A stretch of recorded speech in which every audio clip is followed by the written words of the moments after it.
Hey guys, this is Kevin, and for today's Expat Philippines video, I wanted to talk about food and water safety.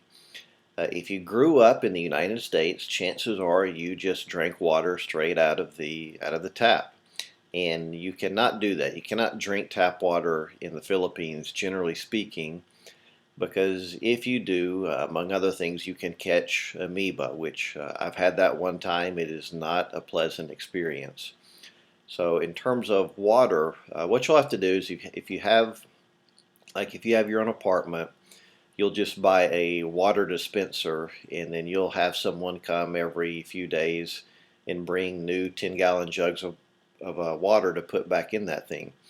And it's pretty easy to do, pretty easy to find a water place. They're all over the place.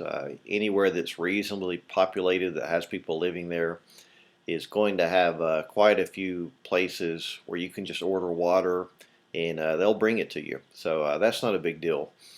Another thing that I did is I had a pretty big water filter. It's a big plastic thing, and you pour water in the top and it runs through filters. And I did not use that as my primary drinking water, but if I ran out of the water jugs that are in the dispenser, if I ran out of that water, sometimes I would use the filtered water, or if I wanted to use water for cooking, a lot of times we would use the filtered water. So that's what you do at home. In terms of going out to eat somewhere, it really depends on where you go, but generally speaking, what you're going to want to do is drink bottled water, and most of the time they call that mineral water.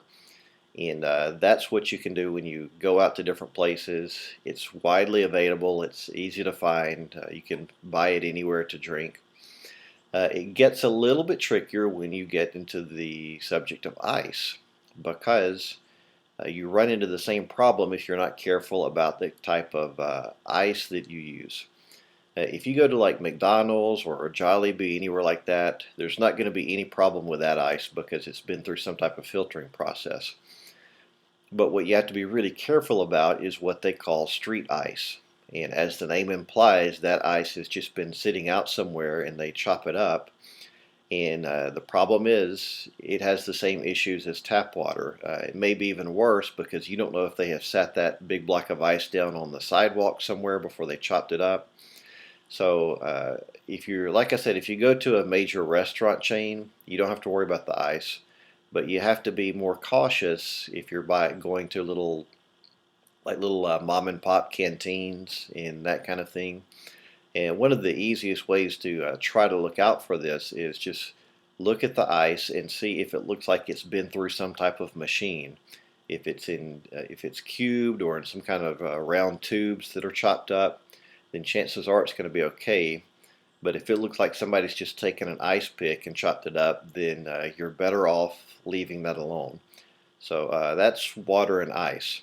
In terms of food, again, if you go to McDonald's, Jollibee, the bigger restaurants, there's not an issue with food.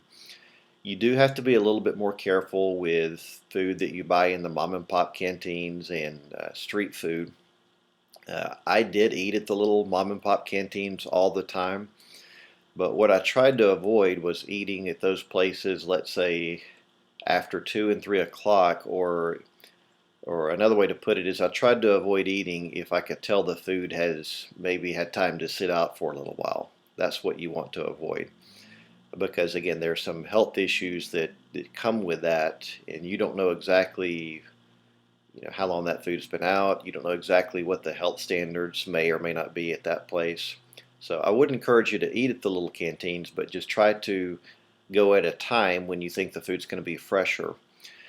And that finally brings up street food. In terms of street food, I ate things like banana Q all the time, fish ball, all that kind of stuff. I ate that stuff all the time without a problem.